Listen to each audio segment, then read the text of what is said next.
keep bringing attention to what's going on. Sign the petition, share the links, share the GoFundMe. Welcome to Social Kick. We got the full crew. I'm Brian Lundquist. We got Dr. John Mullen, Luke Paddington, and joining us from Cal Poly, Jen Reiter and Sabrina Bell. I would say what's going on. It seems like a lot's going on, but we're happy to talk to you today. How are things around Cal Poly and SLO today? Yeah, I mean, at least for our swim team, not the best situation. But I think that's the reason why we are invited to talk here.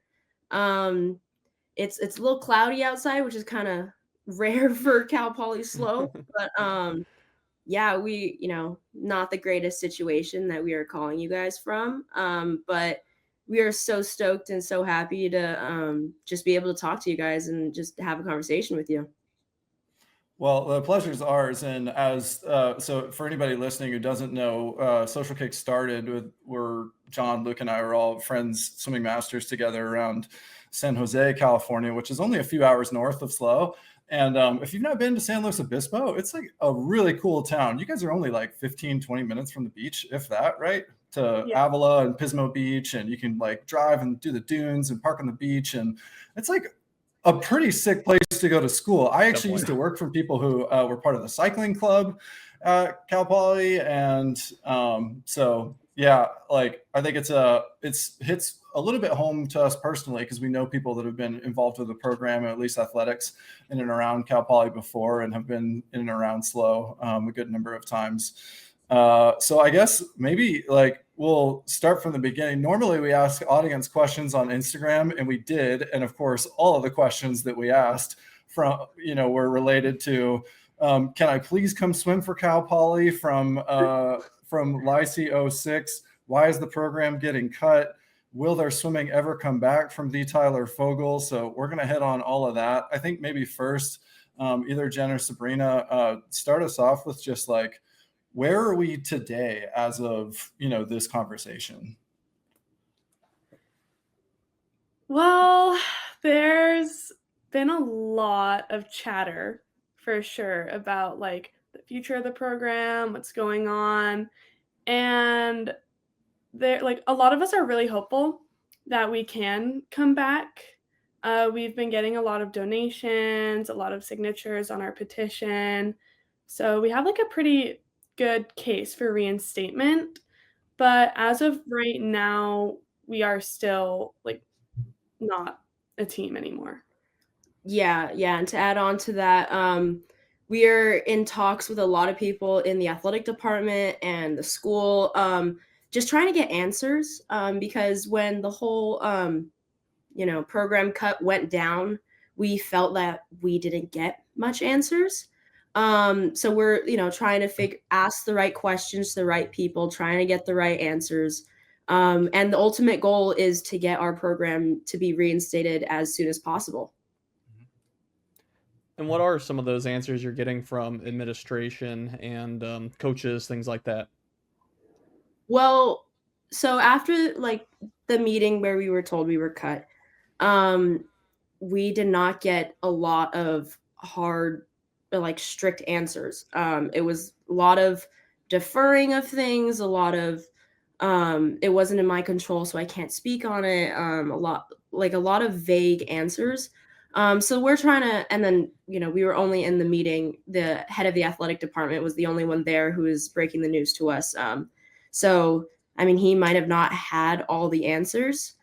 And so we're just trying to find the right people to talk to about that and asking the right questions to the right people. Because in that meeting, he said there was absolutely no way that you guys can be reinstated.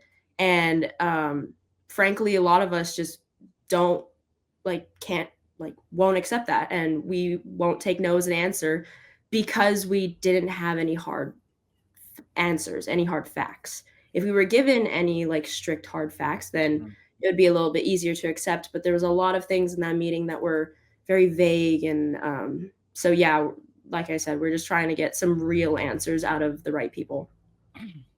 Yeah, I bet I can't imagine what the vibe was like in that room. But Maybe Bad vibe, I would imagine. Not a good 7:30 vibe. in the morning on a bright and sunny Friday. Great way to start my weekend. but hey, no practice today. Let's go to the beach.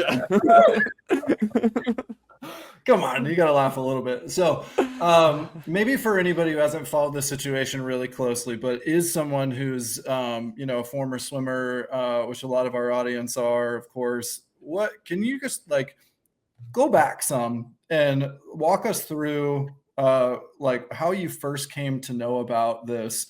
Did it all unfold over the last week and several days? You guys seem to have kind of activated really quickly to try to take action and do what you can that like led to this conversation today. But kind of walk us back through like, how maybe like the season evolved. Was there any indication before, you guys walked into this meeting that something was going down? Like, how did it come to that conversation and that meeting that you guys had where ultimately you were informed that the program was being cut? Yeah, so at the beginning of the year, we were having like all of our regular compliance meetings that any other college team would have. And we were like very like clearly assured by our athletic director that we would not get cut. He said that if we were to get cut, he would have already done it. And we were told that we needed to fundraise a lot, which we did. We raised about $85,000 or $86,000. Wow. And that was more than we have in than any other year. Sorry Throughout to interrupt you, but so why were you guys in that position to begin with?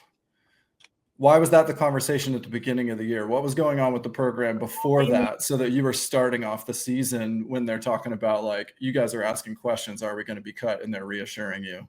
Because I don't even know the full history. Yeah, you can. Well, yeah. So I've been with it. I'm a junior, so I've been with this program for 3 years. And so after my freshman year, our head coach got fired. And so then last year, we had an interim head coach, Tom Milich, and then this year had another interim head coach. And because of like the shaky nature of like interim coach after interim coach, we were concerned, right? Because if the school doesn't hire a full-time head coach, then there's a little bit of mistrust with us, with our athletic department. So then that's why I think those concerns got made way to Don, the head of the athletic department. And so then that's when he like came out to like kind of settle those and just say like, if we were to cut you, we would have already done it. And as long as finances go, I'm not completely knowledgeable about what happened with the finances. But I think he was saying he was giving us a bar of like the $80,000. They gave us $80,000 bar to fundraise for like, I think that was like traveling budget, like meals, flights, that sort of thing.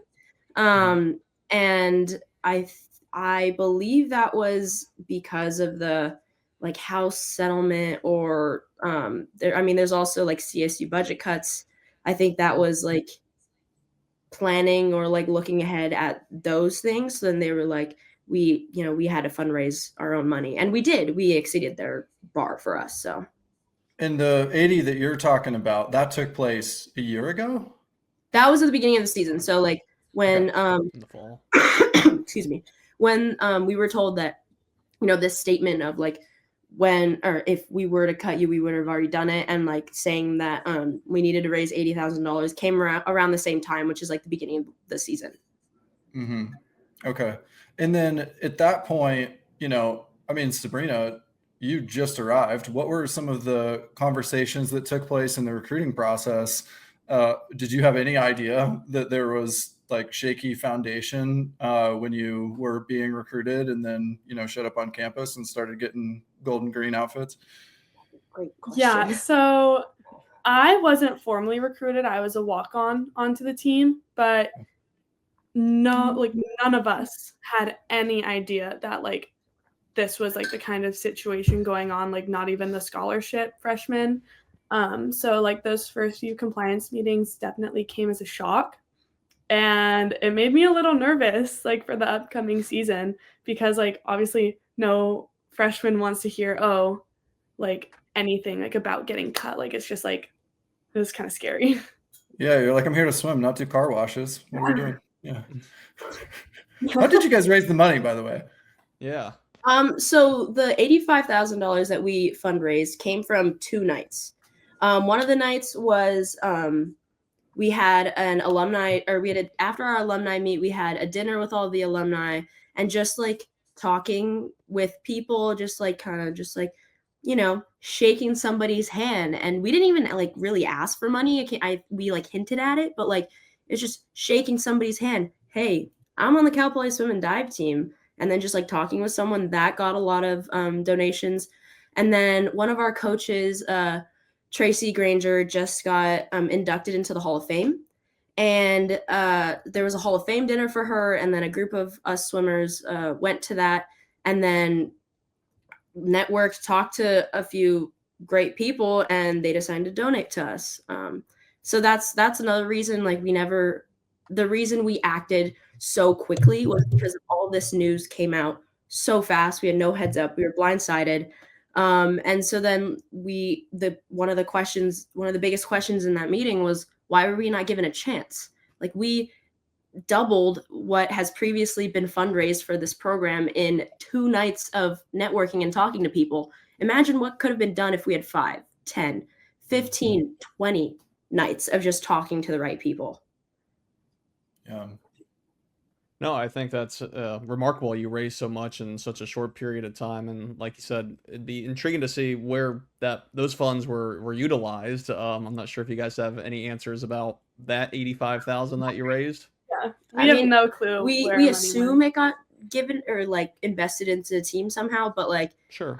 I believe that the athletic department is working on giving us like statements of where the finances were invested in, but we don't have those quite yet.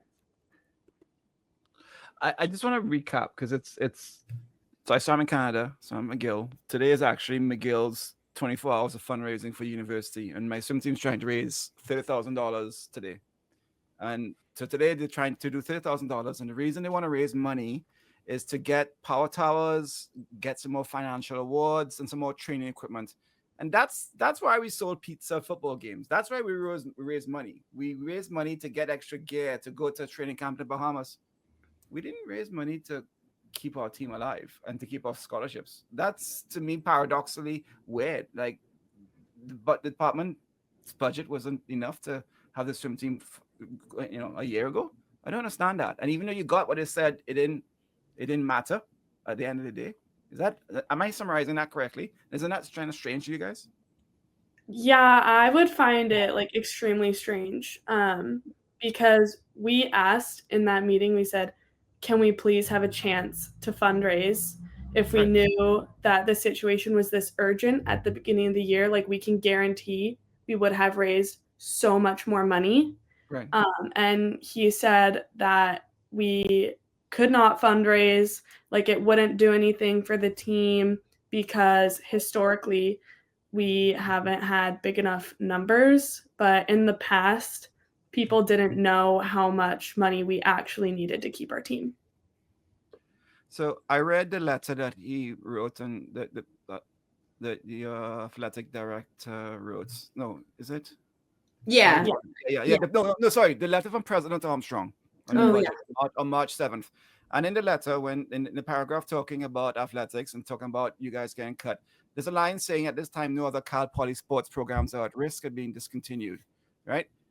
What was the reason for the swim team to be cut, swimming and diving? I could not tell you. Don't We have the lowest budget out of any sports team. We fundraised a lot of money, and we had an amazing season this year, like the best season in program history.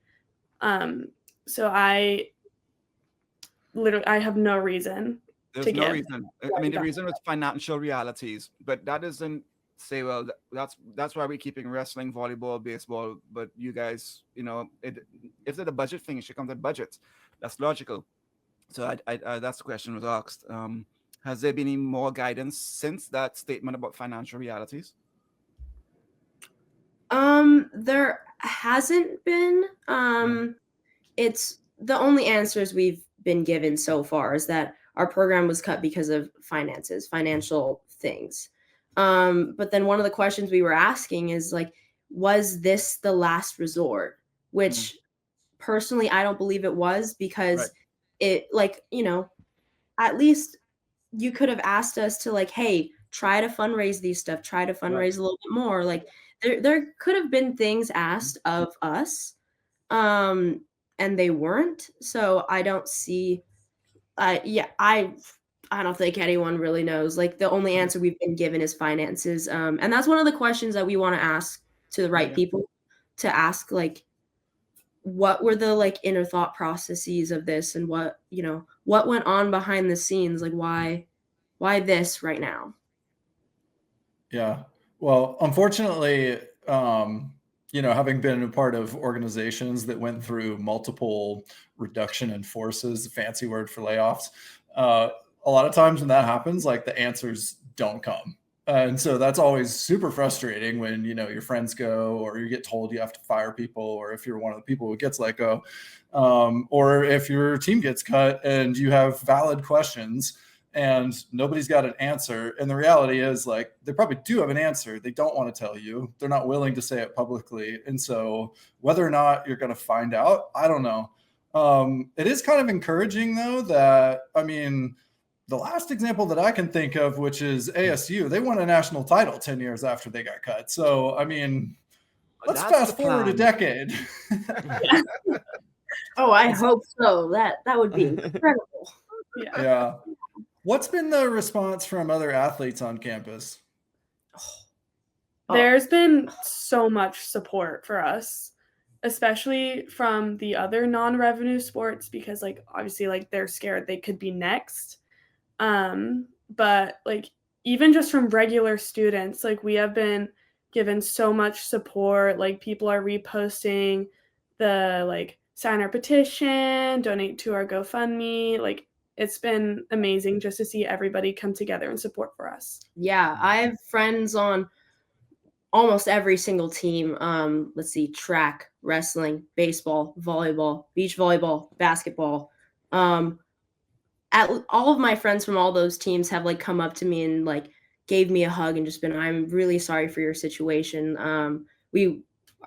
Everyone feels sorry for us. Like, even if I sit down in a class, I've been in, like, at least 2 classes now where the teacher will, like, ask me what happened, and then I am basically giving a speech to my entire class and teacher about what happened, and then asking them to sign our petition. I've had faculty come up to me and is like, we really feel for your situation. We are here for the students, and you guys are in a really tough situation, and the faculty are with us, standing with us. There's been an incredible amount of support from the swimming community, from the student body and the student athletes at this school. Like, I am actually amazed by how much support we have. Like, I thought we were just, like, a small school in the Central Coast, but it's incredible to see that we are so much more than that, and we mean so much more to the sport of swimming and, I guess, the college athletics scene right now. And that's a really good segue, because I wanted to bring more of a face to the story, and exactly what you said. It's, you're more than a small school in the Central Coast. Give me a little history of Cal Poly. How long you guys been around? How many people on the team now? Where you're from?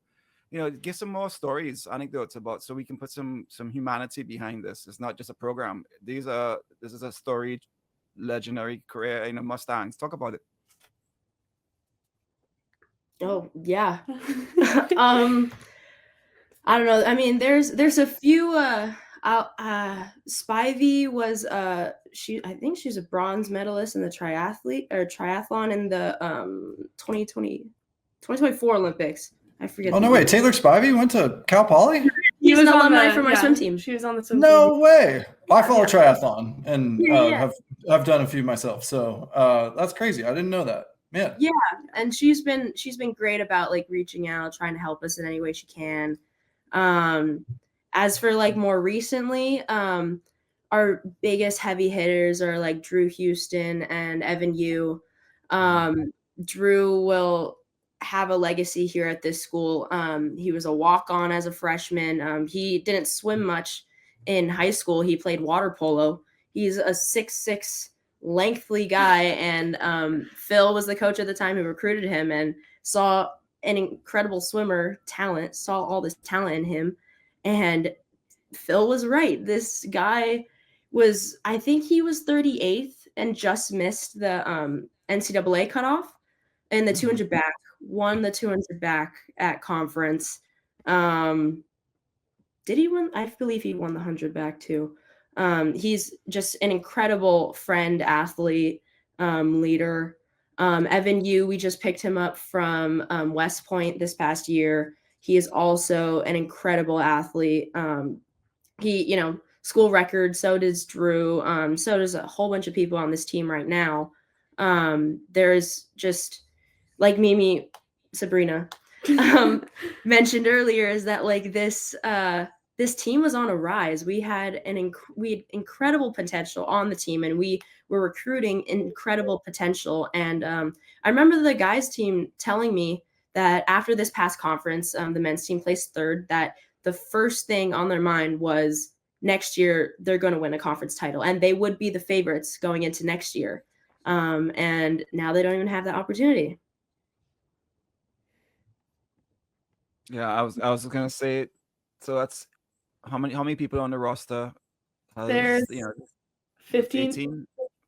58 or 59 of us I total, think it's and 58. then conference, there's about half of the team that went. All right, so you have 59 swimmers who now have to go to lap swim. That's swimming and diving. Swimming and diving, yeah, who have to go on their own, who've lost their career. I mean, yes, you maintain your scholarships, they said, until the length, and you can transfer, but who's going to pick up after 3 years and slow and change programs and degrees to go somewhere else? So it's ending the swimming careers legitimately of 59 athletes, swimming and diving. Coaches lost their jobs, or were contracts ended because your season was over? Did people lose their jobs as well? Their contracts are still good until April. And we did actually just get an email from athletics today saying that we can swim in our pool again Monday through Friday in the morning, and then we can start lifting again with our strength coach at the end of the month. But we can't swim with a coach. Okay. So we will have to be like making up our own sets and stuff like that. Well, what are you excited about to do that your coaches were giving you that you hated doing? What are some sets that you're like, oh, okay, sweet, we don't have to do that anymore? Oh, the Nick Fink set. Oh. The Nick Fink set is so hard, and we would do it so much. Oh yeah, every Thursday afternoon, dude. Oh, like, so I have a Whoop so I can see like what heart rate zone I'm in during that set. The entire time is zone 5. The entire time maxing out my heart rate for like 30 minutes straight. And then I'm on deck like panting, like dying at the end, and they're like, "You doing good there?" And I'm just like, those 1250s, die. like straight breaststroke pace. I'm like on the wall, like gasping for air, and I'm like dying, and they're like, "Come on, let's go." And I'm like, "I don't know if I can." Like, so I will not miss doing that one for sure. All right, no disrespect to Nick Fink, but sorry, nobody likes your set, Nick. Yeah. So what is the set exactly? It's just 1250s pace, or 1250s as fast as you can? You start with a 200 free fast from the blocks with fins. And then you get like 30 seconds rest. Well, I didn't get rest because I can't wear fins because my ankle's messed up. So I would do a 200 straight and then just go straight into it. I don't even remember what it is. Yeah, and then we would go into like 1250s pace or something. It was like trauma wiped from my brain, but like it was one of like the hardest sets I think I've ever done. Like so many 50s, so much pace. Like, it's definitely hard. Yeah, I wish I could remember what it all was, but like there's a lot of stuff with fins and I can't wear fins, so then I obviously wouldn't make the interval. So then I think it was like a 200 and then some 50s and then 100 and then some more 50s and then 100 and then some 25s. Basically all out tight interval, just back to back to back. Kills you. Oh, jeez. Oh my. It sounds brutal, but I mean, somebody's going to have to step up and be the coach. Have you already sorted that out? Is that you, Jen, or who's the alpha amongst the teams who are going to like grab the whistle, be on deck, twirling around, knows how to manage getting multiple splits on the stopwatch, which is way harder than you actually think it is until you start trying to coach. I know. Yeah, like, so I've gone through a few injuries here, and usually when you're injured, you sit out on deck and you start taking people's times, and I could agree with that. But I think we've done like these like coachless practices before, and usually it's just somebody like it's essentially open lap swim, but then with all the team there. So then at least one person or a few people will come in with their set, and then you if you didn't write a set, then you just swim with that whichever set you want to do. Like the distance swimmers usually got their thing. People who want to do stroke have their thing. Sprinters, we have our own thing. But it's kind of usually like that. But I know I've been talking to some of the fourth years who just finished their collegiate career, and they're more than willing to like come sit on deck and just like write a set on the board and like communicate it to everyone, just so that like everyone who isn't done with our careers or just got left hanging, at least we can like finish off the year still feeling somewhat of like the same thing we've had all season. Definitely. And I mean, you're going to have to keep training, hopefully with the program coming back, or if people were going to transfer or move to club swimming, right? There's going to be different avenues. And one thing that I keep thinking about is, and perhaps you two could break down in the simplest terms what really the House versus NCAA statement kind of impact is or what the results are of it. But from what I'm hearing is it's resulting in tons of just roster cuts on other teams. So yeah, you guys can transfer. But by the way, there's going to be 100 other swimmers transferring too. So where are all these swimmers going to go? So I guess from your understanding, what did that settlement mean or what were the results of it in the simplest terms as you can? I mean, I would say that settlement was like devastating to non-revenue sports. Like especially like with the budget cuts and all the things like that. I didn't really do a ton of research like into the actual case itself, but I know that the consequences of it are like just awful. And I don't think that people like you pick a school because you love it and you have the opportunity to swim there. You shouldn't have to sacrifice a school that you love to also keep doing a sport that you love. Mm-hmm. And to add on that, we've gotten calls from basically every school on the West Coast, and all of them are like open to like opening their doors to us because I mean, you got people from like UVA, from Texas, you got people from these really high caliber schools that are getting cut, right?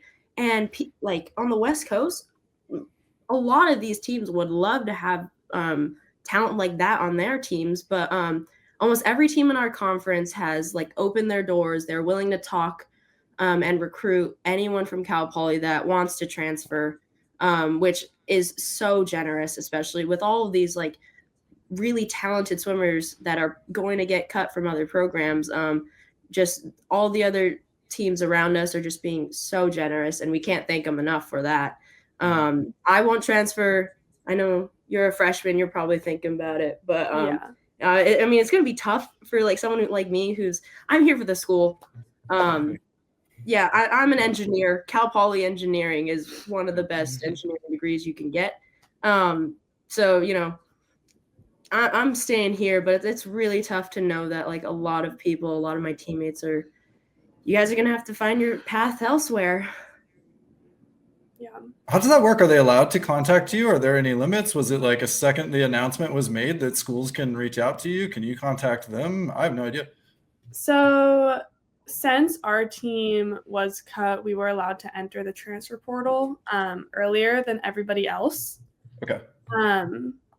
So like it was pretty much like, at least for me, like immediate emails like, hey, like we'd love to have you, like would you like to call? And I mean, I did put myself in the transfer portal because, you know, like I do want to see my options. But I mean, like I love it here and I would be really sad if I did end up leaving. So I'm just really hoping that we can get reinstated because I chose this school for a reason. Yeah. Go ahead, And John. we all know the GoFundMe, but maybe talk to us more about, the petition and signatures and the amount on the GoFundMe. How did you two come to, or not you two, the whole team come to those numbers, and what is the goal, or what are you hoping to achieve with all that?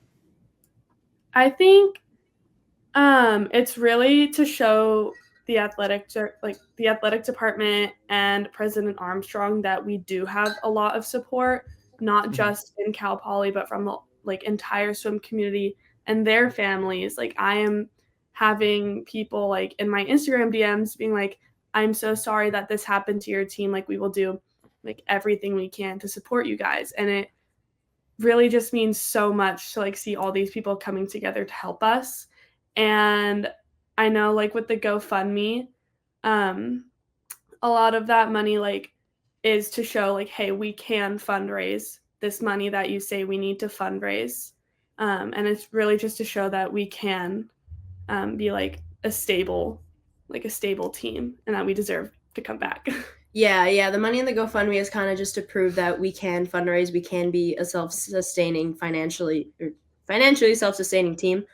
And then it's also kind of just like to prove our doubters wrong.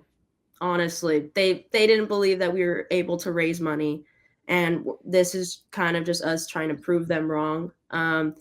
If hopefully if we raise enough money, we can, the money will be used to reinstate the program. If not, then all the donations are returned back to whoever donated them. But yeah, the donations are there. I think it's been up for a little bit over 24 hours, and we're already at $30,000 in donations, which is huge, and we can't thank our supporters enough for that. Sounds like you need to organize a couple dinners too. Yeah. You were killing it the last time with those. Hey, have you talked? I brought up ASU earlier, but I'm curious, have you or anyone who's a part of, as you guys are sorting out roles and responsibilities as you attack this, been in consult with the folks who were successful in reinstating the ASU program and like how they went through the process of not only fundraising, but also working with the administration to get the support, move past the interim status, and then finally get to like permanent reinstatement? So after this all happened, I talked to one of my friends who swam at Dartmouth because they did something similar. They're not winning national titles, but they still got reinstated in a year, I believe. I bet people have reached out to people at ASU. I personally don't have any connections there. But from my knowledge, the head of the AD there loves swimming. Like if I remember correctly, he went to their conference championships, like flew out to Big 12s. Or Big 12s, yeah. Like he flew out there to just watch them. And frankly, we have not had that support from our athletic director. But that's definitely an avenue that I bet people on the team are pursuing and like trying to get information on that. What's Cal Poly administration have against swimming? I don't know. Where's this come from? Where's the hate coming from? I don't know. I mean, like being here a year, I feel like we are just so unproblematic. And like we're here to swim. We're here to do something that we love. And I could not tell you one thing about I like something bad. I'm gonna like slightly disagree with you right here, just because like within ourselves we're fine, but like we have had confrontations with the athletic department. So when my coach freshman year, Phil, when he was fired, there was a lot of like, before that happened, had a lot of whistleblowing, because there was a lot of claims of, or not claims, but there was a lot of instances of like abuse in multiple ways and whatnot, and there was a lot of whistleblowing happening my freshman year that I was unaware of, because I was a little freshman at that time. And then going into last year, there was a lot of headbutting between swimmers on this team and the athletic department, just that sort of thing. And then this year as well, like there was a lot of people going to the athletic department and like complaining things, and there have been run-ins with the athletic department, which that could have been a factor. And that's one of those things that the athletic department will never admit to. They'll never say it was, but like in reality, it could have been. We don't know. But yeah, like at least with run-ins with the athletic department, we've had our fair share. We're not a clean slate. But most of the things that happen with those is like a few people or a few parents, like in general. Like I've never had a run-in personally with the athletic department, but it's from my knowledge, it's just like a handful of people that make that. I guess it's like a handful of people going to the athletic department, and the athletic department's like, whoa, the entire swim team is. Yeah, but you're saying like at this point, it's not hard for you to draw the conclusion that the administration is like, this program's nothing but trouble. Or at least they have had that perspective, and then they're faced with some financial decisions, and then that's like, well, problem child over there, let's get rid of them. You see, Brian, that seems logical, because if I'm trying to cut my own personal budget, have a little bit less for breakfast, a little bit less for lunch, a little bit less for dinner. So all 3 meals, I'll take a little bit less. I won't just stop eating breakfast unless something about breakfast I don't like. I won't just cut out breakfast, and keep the other 2 fully fed. I would take a little bit from every meal and eat a little bit from everywhere. So unless it's something about breakfast that just didn't sit right, that's how I feel from what I'm hearing. No comment needed, but yeah. That is never heard of intermittent fasting, I don't think. Jeez. Yeah. No, yeah. One question. Are you calling them Cheerios? At the beginning of the year, in one of our first compliance meetings with Dawn, he did like mention something about how our team always like goes around and spreads rumors about things, how he thinks our parents get overly involved. And I just think things like that, like he just did not like. Yeah. We as a junior, we've had that talk probably almost every year. But that doesn't happen in any other sport. No other sport do parents get involved. No other sport it happens, right? It's only our sport. Come on. I don't know. Yeah, I don't know.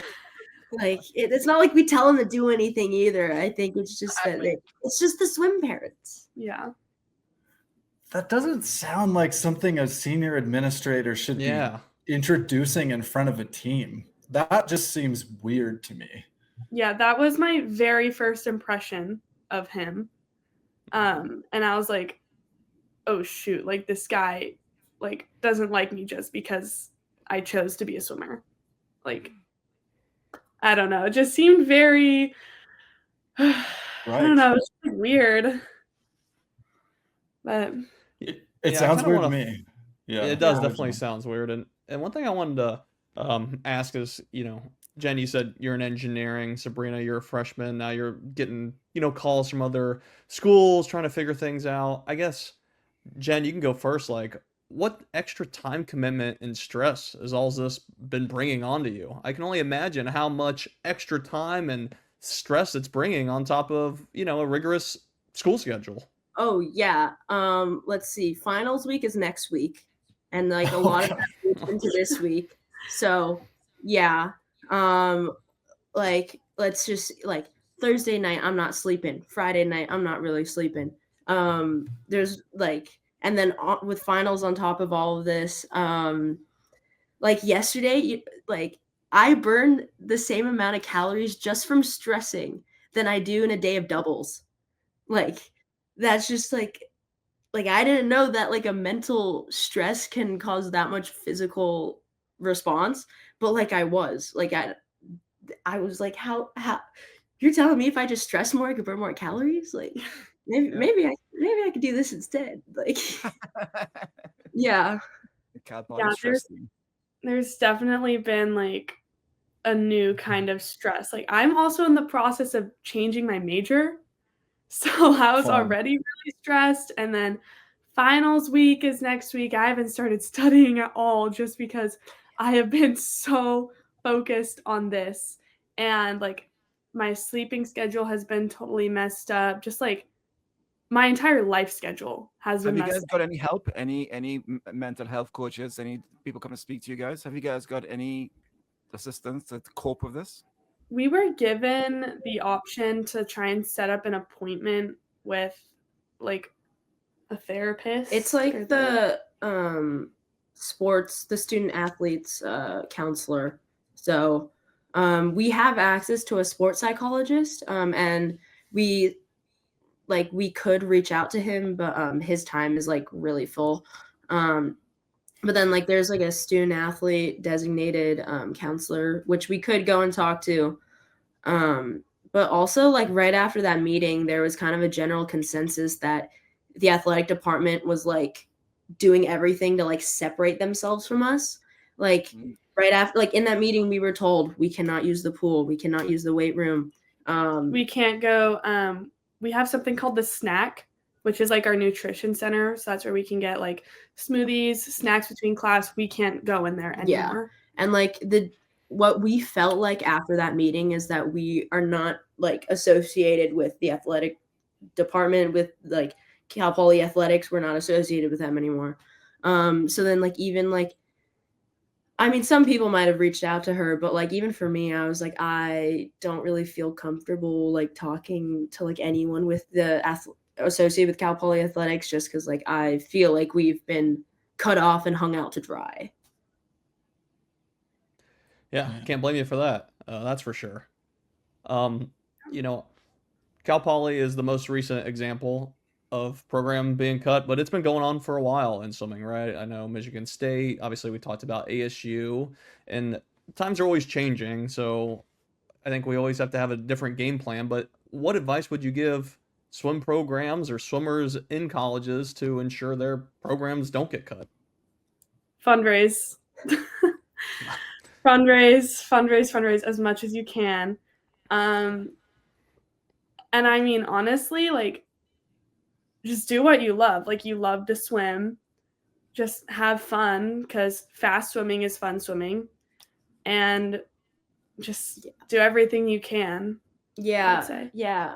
To add on to that, like I feel like everyone in the swim community watches Kyle Sockwell and his YouTube videos and his reels and all of that stuff. But I think he has a very good point, and the stuff he's done nationwide is just to get more viewership.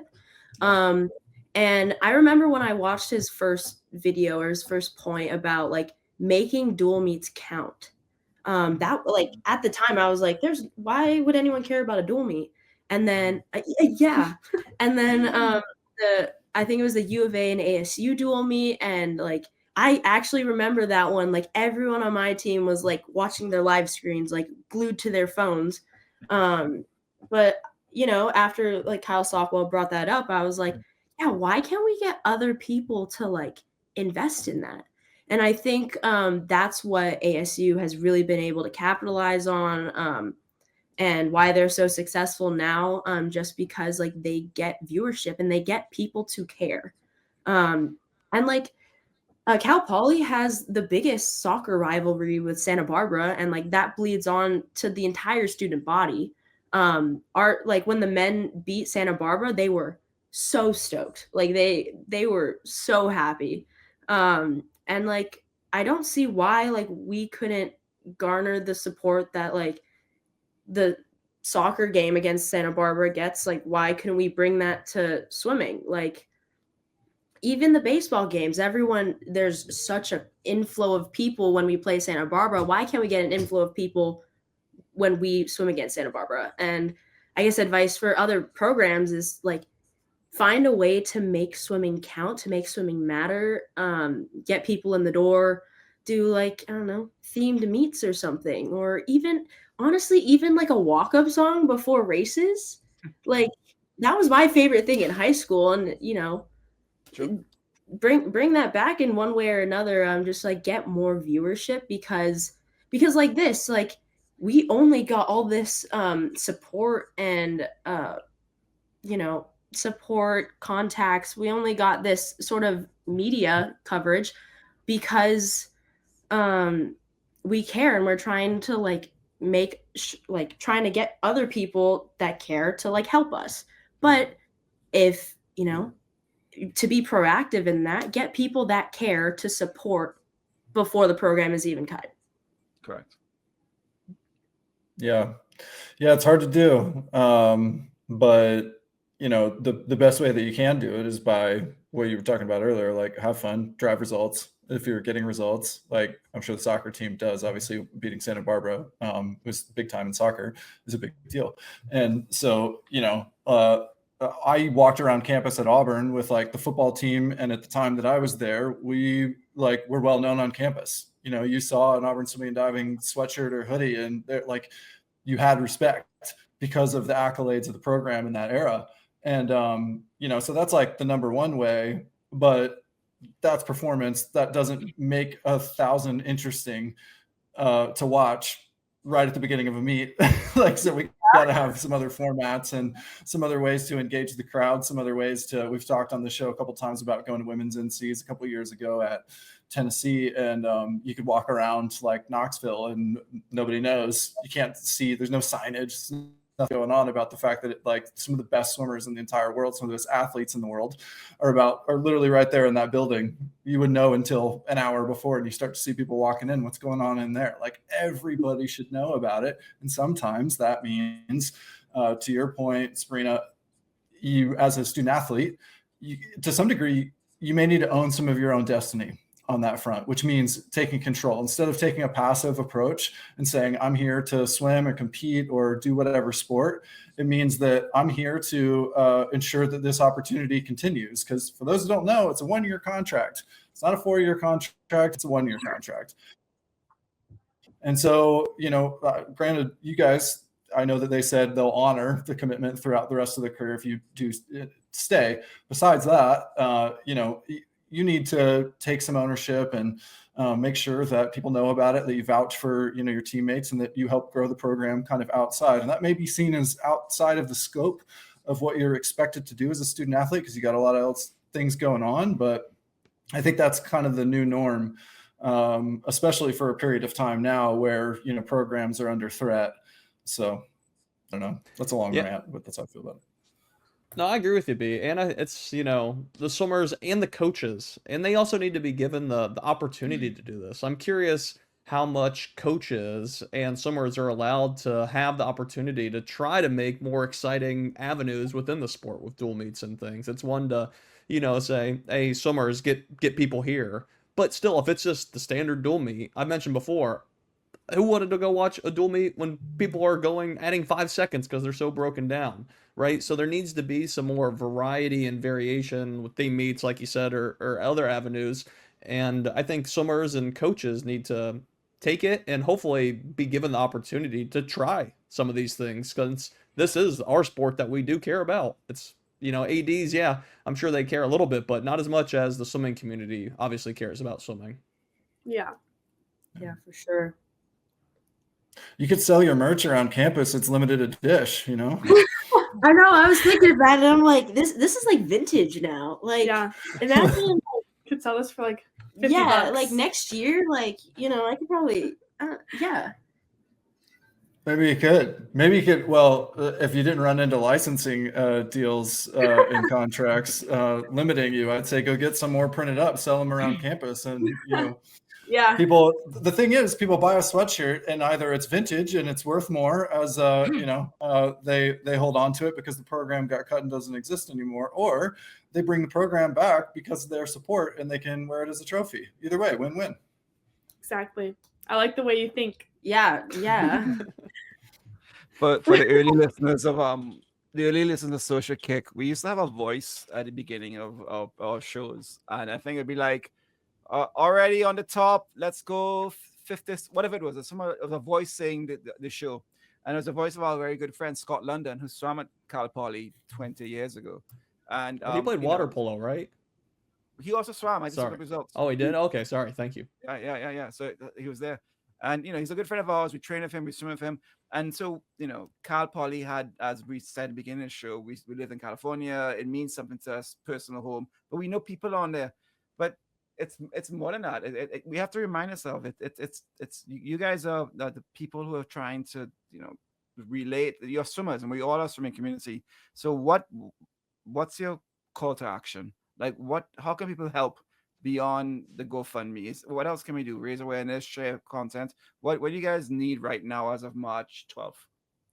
I mean, yeah, just like keep bringing attention to what's going on, sign the petition, share the links, share the GoFundMe, and like try and find like significant connections that you might have to people. Like I emailed Greg Meehan last night. He doesn't know who I am, but I met him when I was like 8 years old at Stanford Swim Camp, and I brought that up. Like even just like the smallest things that could get them to notice you, that could really help bring more attention to our program. And we really like are trying to convey the message that we do not want to be pitted against the university. We are trying to find a way to work with the university and the president and the athletics department to try and find like the best solution for everybody involved. So definitely spreading that message around too. Yeah. I think the biggest thing right now is exposure, keeping news articles to keep writing about it, keep promoting all the stuff we're trying to do, promoting all the podcasts that various people on our team are doing. Right now, exposure is one of the biggest thing because like once a story is posted, it stays relevant for about 24 hours. And to just keep our story being heard, keep our story being relevant, that's one of the biggest things right now. Because like, you can sign a petition once. You're probably going to donate one time. But to just longevity wise, just keep talking about it, keep talking about our situation, contacting representatives and stuff. Just like, don't let us like become a whisper and just fizzle out, just keeping us in everyone's like talk and Totally. All right. Yeah. Brian's on mute. 1 second. There he is. Sorry, we got to get some of that swag then. Yeah. I want to be able to rep it wherever I go so people remember Cal Poly. All right. We got some rapid fire questions for you, and then we'll let you go. Okay. All right. We're going to go back and forth on this. So, Jen, what's the hardest race in swimming? Oh, yikes. Okay. I will say I'm a sprinter, and I did the 1,000 at a dual meet because no idea what was going in my head that day. But I was battling demons for about 11 minutes during that 1,000. So just because that is the most recent hard swim I've done, I'm going to say the 1,000. You're part of the problem, boring the crowd at the dual meet. What are you doing? Boo! Sabrina, what do you think? What's the hardest race in swimming? Okay. As a breaststroker, I do have to say 200 breast. Yeah, I do not think I could complete a 2 fly. I could not do it.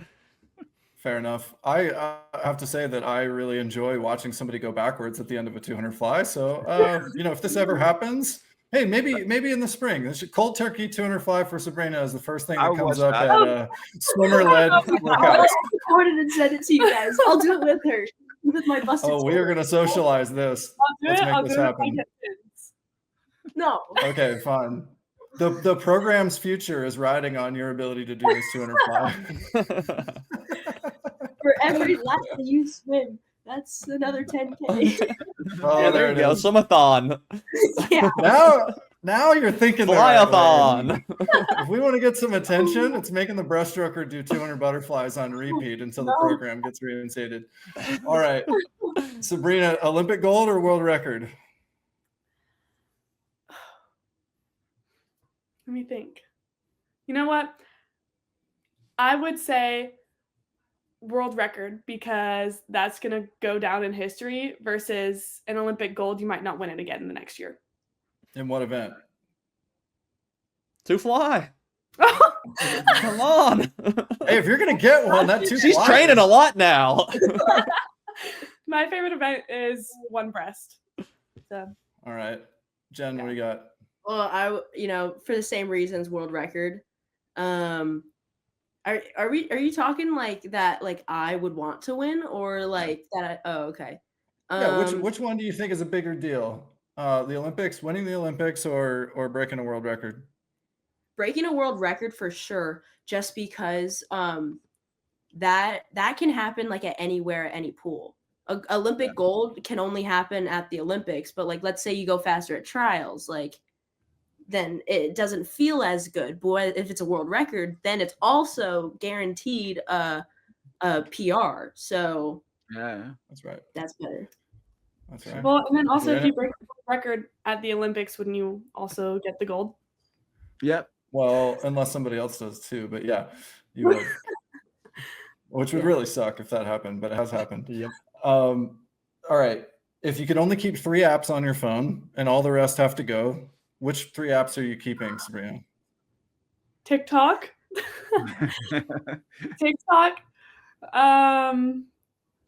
Snapchat, and color by numbers. Wow, you are like definitely a freshman in college. Okay, Jen, what do you got? I'm definitely a screen ager. Screen ager. Yeah, do you understand the generation you're asking this question to? Like, it's very evident whenever we ask this question which generation they're from. What do you got, Jen? mine would probably be the Notes app, because if there's anything on my mind, immediately Notes app. Spotify, because I probably listen to about like 8 hours of music a day. I listen to a lot of music. Yeah, it's either like Instagram or like messages. Cause I don't know. Well, reels. Okay, Instagram. What would I do if I couldn't watch the social kick on Instagram? What would I do? Exactly. Oh, she knows her audience, ladies and gentlemen. Okay, Jen, what's the hardest set you've ever done? Hardest. Okay, this isn't a set, but it's not a set, but this is the hardest swimming thing I've ever done. I swam from Maui to Lanai when I was a freshman in high school. That was like 6 hours and 45 minutes. Like every single time I'm in the pool and I'm like dying in a set, I like remind myself that I did that and that I can't be complaining right now. And then like that, the pain in those 6 hours and 45 minutes of my life will never compare to any set. So I know it's not a set, but sorry. We just got this book from Becca Mann, and she is famous for swimming that plus then she went on to Molokai and she went to Maui all in a row. The triple, yeah. Triple. It's crazy. Unreal. Not for me. I don't know. All right, Sabrina, is it the Nick Fink set for you, or you got something else? That is definitely one of the hardest sets I've done. I think the hardest set I've ever done, I do have to credit to my club team. Tim McCormick wrote this really difficult set for us to do 2 years ago. It was long course, 20/50s primary stroke, non-free, at 2 pace on a minute. And I did that all breast, and I was like dying. Like at the end of the set, like I was like hanging on the walls, like I can't breathe, like I can't move, like I like crawled out of the pool, like Okay, so hard. Yeah, I just remembered like an actual set that we did last year with Tom Milich, who killed us every single day.